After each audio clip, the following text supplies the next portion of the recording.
It's Christa Watson here, back with another fun video tutorial this week showing you how to custom quilt a king size quilt. So let's dive in and take a look.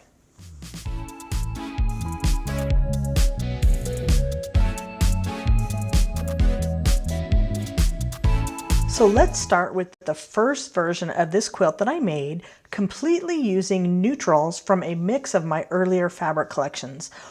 Once the pattern came out, it was an instant hit, even though it was only originally offered in one size. Now I had people requesting different colorways and custom kits, and a couple of people even asked me if they could make it bigger, and so I knew that I eventually needed to remake this quilt. So once My Stitchy Fabric came out, here was my opportunity. Going back to the original version in neutrals, this one is throw sized, and so I figured you could easily make it bigger by adding borders to the throw size quilt and turn it into a queen size. Well, I wanted to make something specific for my bed, which is a king size bed, so I started by making the inner part of the quilt bigger.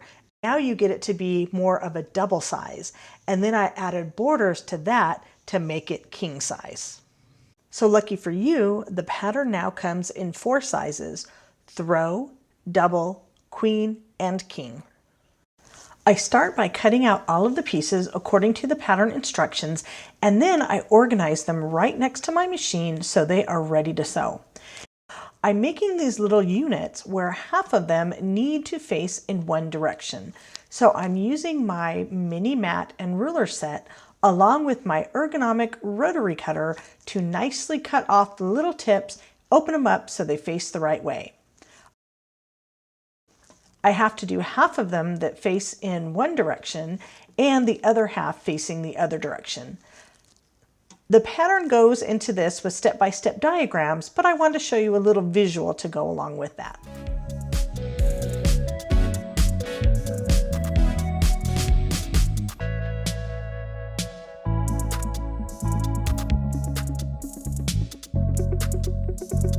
For my next bonus tip, I want to show you how I line things up when I press all of my seams open. So you'll see these little tiny triangle tips when you press your seam open. That's where your seam allowance is. I'll put a little pin right where those triangle tip pieces meet, and then I'll put a pin right in the middle or sometimes next to that intersection to keep everything lined up while I sew. Once I've made all the blocks and pressed them nice and flat, I use my design wall to lay out all the blocks in the correct order. Now, you can have fun and lay out your colors kind of randomly. You can evenly distribute them. And I like to take a picture with my phone so I can refer to that while I'm sewing them together. Once they're all laid out, I will grab them together into pairs of 2, row by row, and make a nice little stack. A little bonus tip is that I will normally place a pin indicating which side I'm going to sew on so that I know which orientation is correct. It's really easy to get lost, so making notes, taking pictures, kind of putting everything, stacking it up in the right order really helps me so that I keep organized. I'm going to sew them together into sets of 2, and then I'm going to sew those sets of 2 into bigger pieces until I have rows that I can put together. If you've seen any of my previous videos, you know that I am a big advocate for pressing seams open. The reason I like to press my seams open is so that the blocks and the rows and the quilt top stay nice and flat. Now, sometimes people ask me how I don't burn my fingers. The answer is easy. I don't use any steam, and I make sure that I never touch the iron with my fingers. I'm just using my fingers to kind of open up the seams, then I come back with the iron and I press the seams nice and flat. I press it from the front side and then I press it from the back side. So there are my pretty rows of blocks all laid out in order and ready to sew. Here's another part of the video where I wanted to show you how I place my pins. They're sticking out perpendicular so that I can quickly and easily remove them as I get to them so that I'm not going to run over them. And here's my finished quilt top. This top is so big, it's king size, that it won't even fit on my design wall. So that brings you to my next tip I'm going to share, which is how to baste a king size quilt when you don't have a big enough area. The secret is I use a couple of tables. I'm using 505 basting spray, and first I sprayed the quilt top And now the wrong side of the quilt backing. For this particular quilt, I wanted to try out a big king size silk batting. Silk batting pretty much has a lot of the same properties as cotton, which means it's very flat, it's going to stick to the quilt, and it's going to be easy to stick underneath the machine. I'm using a long acrylic ruler to smooth out each of the layers so that they're going to fit together nicely. I'm adding the top layer, which I had sprayed previously, and I'm focusing on one area of the quilt at a time. I'm using my specialty batting shears to trim off the extra batting and backing so that it's not as big. I'm trimming up the edges so that there's only about an inch or two sticking around on all four sides. The final magic is that I'm ironing the entire quilt, first on the back and then on the front. The ironing does a couple of things. First, it sets the glue, and it allows me to work out any wrinkles as I go. So before I quilt any of my quilts, I always make a quilting plan. And I will tell you that when I quilted this quilt, I varied a lot from my initial plan, but a plan is going to get me going in the right direction. So I want to show you and break down the process of how I quilted this quilt. So because this design has a strong diagonal element, I'm going to rotate the quilt under my machine, and I'm going to start stitching on the right-hand side of the quilt. So the first thing I'm going to do is I'm going to stitch in the ditch on the right-hand side of each row. This is going to anchor and secure the main design of the quilt. Then I'm going to stitch on the left-hand side of the row, and I'm going to repeat that for all of the rows. Once I get to the center of the quilt, I'm going to rotate the quilt because it'll be too bulky to keep going. So basically what I'm going to do is I'm going to stitch in the ditch on the first 3 rows, rotate the quilt, and then do the same thing, stitch in the ditch on either side for the other rows 4, 5, and 6. The reason I don't start quilting in the middle is it's way too bulky and too difficult to deal with such a large quilt. But by starting on the right hand side and working my way across the quilt, it allows me to deal with the bulk a little bit at a time. So once I've stitched each of the ditches, I'm now going to echo the ditch, and I'm doing this with my walking foot or my dual feed system. Here's a close-up to show what that's going to look like. I'm going to stick my foot next to the previous line of stitching, and then I'm just going to echo around each of the rows. Now because this quilt has a border, I'm not going to stitch it from edge to edge. Instead, I'm going to have to start each line of stitching and end, but it's not that big of a deal. So let me show you what that looks like before I go on to the rest of the quilting. So here's what it looks like when I'm stitching in the ditch at actual speed with the sound turned on. Now, I mentioned earlier that I press all of my seams open. When I'm piecing my blocks together, I use a shorter stitch length, 2.0, that tightens up my seams. I don't see any of the thread, and it adds a lot more thread, so it strengthens each seam. Therefore, I don't have any issues pressing seams open and stitching in the ditch. Now, when it comes to this straight line sewing that I'm doing, I have increased my stitch length to 3.0, which is going to help adjust for any friction and drag on the quilt, so I still get pretty stitches. I'm using my integrated Bernina dual feed with an open toe 20D foot, and this basically acts as a walking foot. So you can do the same thing with a walking foot. As I'm stitching, I'm going kind of slow. I'm trying to stay in the ditch, and you'll see that I'm wearing my quilting gloves. They have nice little grips on them that help me push the quilt through the machine. As I need to rotate the quilt, each time I stop with the needle in the down position, and I have the hover feature engaged on my machine, so that allows me to stop with the needle down, the foot slightly pops up, and then I'm able to easily rotate. Another setting on my machine that makes the whole straight line quilting a breeze is that I turn my presser foot pressure all the way down to 0.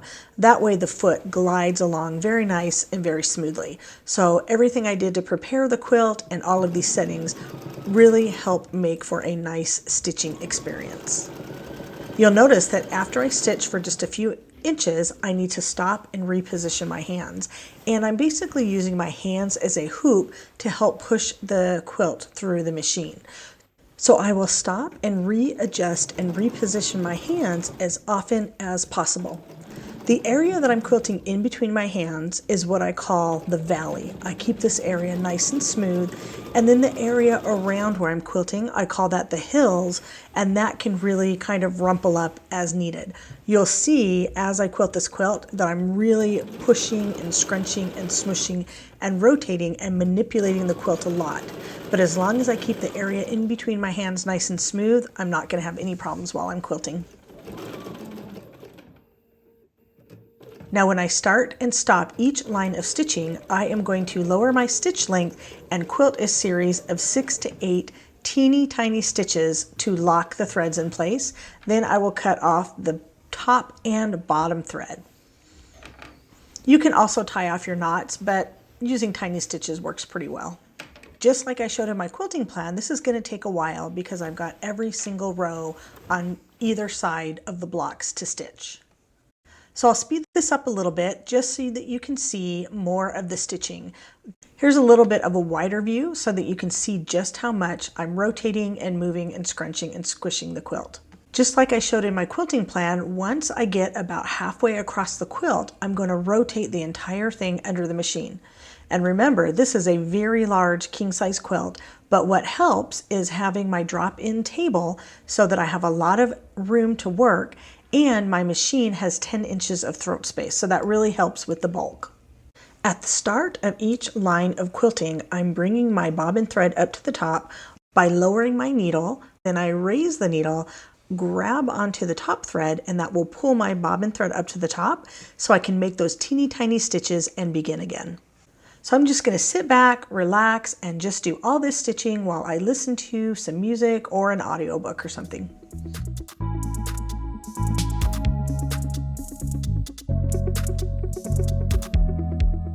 So once all of that ditching is done on both sides of each row, according to my quilting plan, now it's time to echo each of those rows.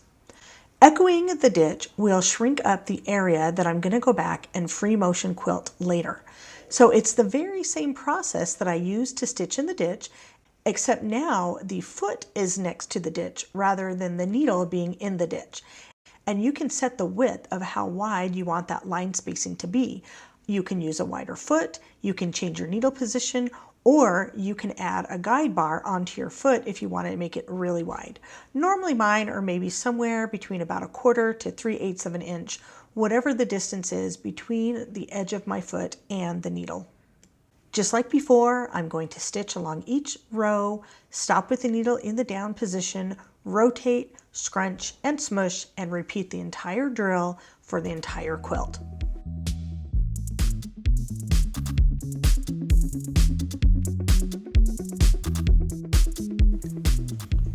So after I've stitched in the ditch and echoed all of the rows, it's time to finish up all of my walking foot / dual feed quilting with the borders. According to my quilting plan, I'm just going to quilt a series of wiggly lines on all 4 sides of the border. Each of these will be stitched from edge to edge so that I don't have to worry about tying off or knotting any of my starts and stops. Now on my quilting plan, I'm just drawing a few squiggly lines, but I'm definitely going to quilt it more densely than what I show. This just gives me an idea of what it's going to look like. So before I start quilting the wiggly lines, I'm stitching in the ditch all the way around all 4 sides of the border. This is on the inside of the quilt. I'm using a crease marker to extend that seam so that I can place my first line of quilting right next to it. I've got my foot lined up next to the ditch, and I'm gently rocking the quilt from side to side to form those wavy lines. You can see a little bit close up of what it looks like after I've stitched the first line. And I'm going to continue this process all the way around the quilt, just quilting all those wiggly lines on all 4 borders. So my machine is set to straight stitching, the same exact settings that I used for stitching in the ditch and echoing the ditch, and I'm forming the wavy lines. You can do a similar technique by using a decorative stitch on your machine, but it looks a little bit different. Here's a wider shot of what it actually looks like dealing with all that bulk. Quilting the borders is kind of easy because most of the quilt is off to my left and it's being held up by all that space on my table. So I'm just going to rotate the quilt on all four sides, finish off the borders, and then I'll come back and do all of the free motion quilting. I prefer to do all of the walking foot quilting on the quilt, and then I change feet to do all of the free motion.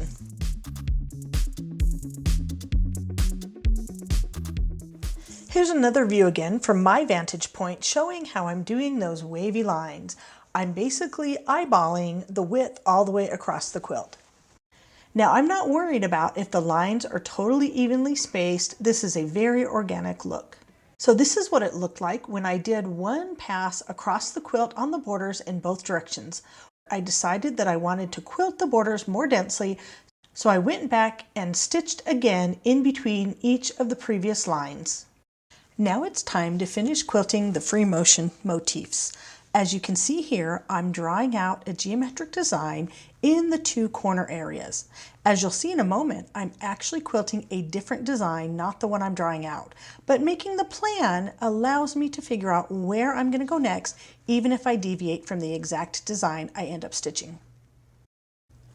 Now I'm going to fill in those areas in between that echoing with any free motion design that I want. Again, what I'm drawing out isn't exactly what I stitched.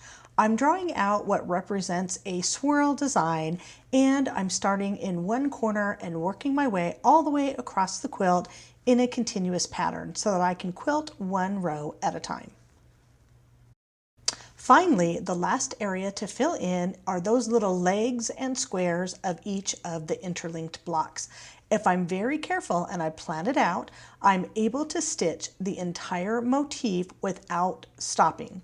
It's going to involve a little bit of backtracking, which I'm going to show you in a moment. And just like the other designs that I've drawn out, I actually ended up quilting something slightly different. But again, drawing it out helps me get from point A to point B and helps me figure out the best pathway around the quilt. This is a really good exercise to do, even if you decide to change it up when you actually get to the quilt. The design that I ended up quilting in those background areas is called circuit board. It's still angular and geometric, but it's a loose design and it's a fun meander that you can stitch very quickly. It's actually a little easier to do than stipple because you don't have to come up with smooth bumps and curves. You can quilt squarish and rectangular shapes instead. Here's a little bit of what it looks like and sounds like in real time as I stitch. You'll notice that it's actually difficult to see what I'm quilting because my thread blends into my fabric.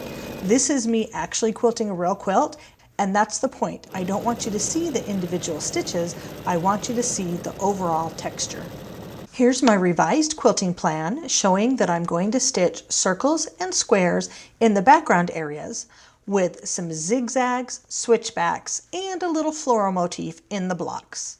When free motion quilting, I'm using a specialty foot made for my machine and my feed dogs are dropped. This allows me to stitch in any direction and the sky's the limit when it comes to these types of designs that you can quilt. The only tricky part about it is learning how to move the quilt smoothly under the machine while you're putting in a little bit of extra elbow grease to get the quilt in the design that you want to form. When you're doing walking foot quilting, the feed dogs are pulling the quilt through the machine. However, when the feed dogs are dropped, like they are for free motion quilting, you're doing most of the work regulating the stitching direction, the stitching length, and how much pressure you're putting on the quilt. But you know what? It just takes practice to quilt these designs, and one of the reasons I quilt them so densely is so that it hides the imperfections. Now I'll speed that up for you so you can see me cover the area. Again, I'm using a blending gray thread, so all you see is that yummy texture and it really hides the imperfections. With this type of design where I can fill in all the spaces, I just focus on the area in between my hands, and I'm able to continue this design in that whole diagonal pass all the way across the quilt. So the only time I have to start and stop is at the beginning and end of each row. Here's again what it looks like when I'm actually quilting this full king-size quilt. It might seem overwhelming, but it's really not. You just break down the process step by step, following the plan. My Christa cabinet is holding that entire bulk of the quilt, and those quilt blocks act like bumpers to keep the quilt from falling off the end and the sides. This makes a huge difference. There's very little strain on my back, and I'm sitting in a very comfortable position. I'm close in front of the needle, and I'm centered nicely so that my arms are going to rest on the table so that I don't get overwhelmed or tired. I'm continuing my quilting plan, quilting from the right-hand side of the quilt towards the center. Once I reach the center, I rotate the quilt and I shove and scrunch and smush it underneath the machine, then continue from the center back over to the right-hand side, filling in all those anchor quilted areas with the fun free motion motifs. And now here's my quilting plan in action. I'm quilting one of my favorite designs called Switchbacks.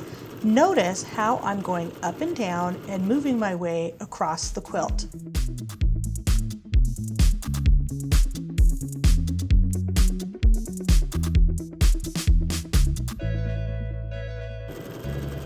Once I get to the end of this little section, I'm going to stitch in the ditch, and then I'm going to backtrack through the ditch to get to the next section in which I want to stitch.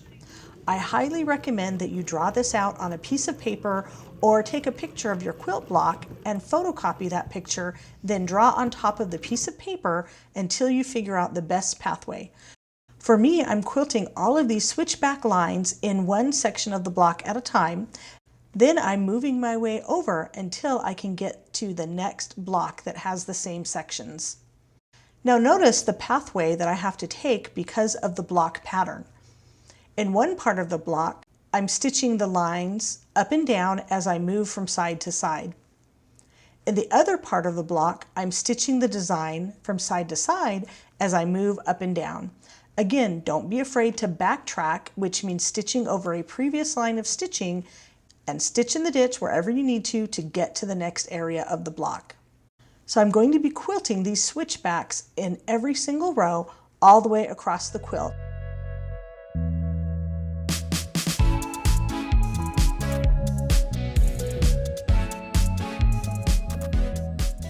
For the final part of the design, I'm quilting some irregular zigzags, and I'm roughly keeping them sort of straight. I can eyeball straight lines as long as they're not too big.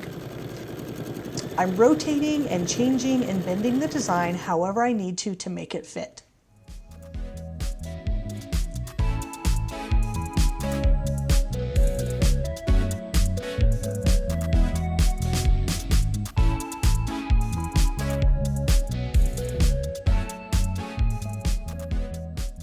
Now when I get to the center section of the block, I'm quilting kind of a wiggly, squarish, florally spiral that spirals all the way in, and then I backtrack on a previous part of the stitching to get to the next area of the block. If you feel like your quilting plan is a little bit complicated, you can make a practice block or two and practice stitching out the pathway so that you know how to make your way around the entire area. Once all that stitching is done, it gives my quilt immense texture, which I just love so much. So be sure to grab the interlinked quilt pattern and some fun, colorful fabrics and get started on your version of this quilt today. Until next time, happy quilting!